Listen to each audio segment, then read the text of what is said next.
As Dragonfly Energy reported its fourth quarter and full year 2025 results, it stressed a so-called strategic shift toward OEM and commercial markets that management believes will drive long-term growth despite continued financial challenges. For the full year, Dragonfly generated $58.6 million in net sales, representing 15.8% year-over-year growth compared with $50.6 million in 2024. Its most important growth engine was its OEM channel, where revenue climbed 33.8% to $36.9 million, reflecting increasing adoption of its lithium battery systems directly at the manufacturing level. In contrast, direct-to-consumer sales declined 8.5% to $20.7 million, a trend management said reflects a deliberate shift away from consumer markets and toward higher-value commercial segments, such as RV manufacturers, trucking, and industrial applications. Fourth quarter results also reflected this transition. Revenue increased 6.9% year-over-year to $13.1 million, with OEM sales rising 30% to $8.1 million, while DTC sales fell to $4.7 million from $5.7 million in the prior year period.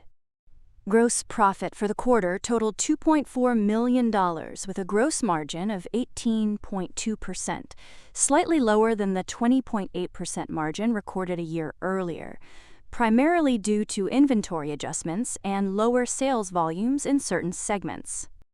Despite the revenue growth, Dragonfly posted a full-year net loss of $69.9 million, compared with a $40.6 million loss in 2024. Adjusted EBITDA improved, however, reaching negative $11.8 million compared with negative $18.5 million the previous year, indicating progress toward operational efficiency. In the fourth quarter, adjusted EBITDA was negative $3.8 million, slightly wider than the negative $2.3 million reported in Q4 2024.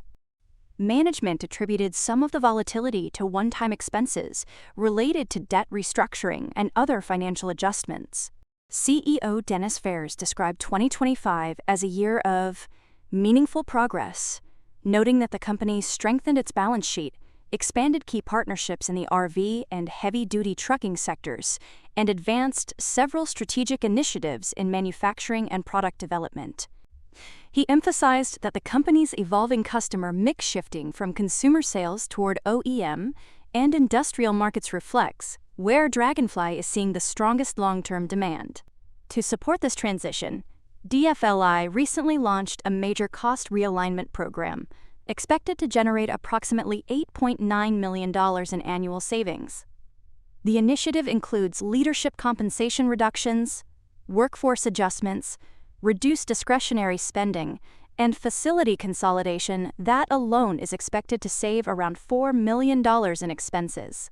Senior executives and board members have agreed to cut cash compensation by roughly 20%, receiving equity incentives instead to better align management with almighty shareholder value creation. Looking ahead, management expects operational leverage to improve as commercial partnerships scale. Dragonfly projects first quarter 2026 revenue of about $9.5 million, with an adjusted EBITDA loss of roughly $4.6 million, reflecting continued softness in the RV market and a slower-than-expected ramp in the trucking segment earlier in the year. However, leadership believes these markets are beginning to stabilize and anticipates stronger momentum as 2026 progresses. Ferris said the company's near-term priorities include expanding OEM relationships, improving operational efficiency, and strengthening the financial foundation needed to achieve sustainable profitability. Management believes that as the business approaches an annual revenue run rate of around $70 million, it should begin to generate positive adjusted EBITDA, marking a key milestone in the company's path toward long-term profitability and growth in commercial energy storage markets. For growth in other markets, check out TradingView, your trusted tool to track and scan the markets. Try it for free, Link in the description and pinned comment.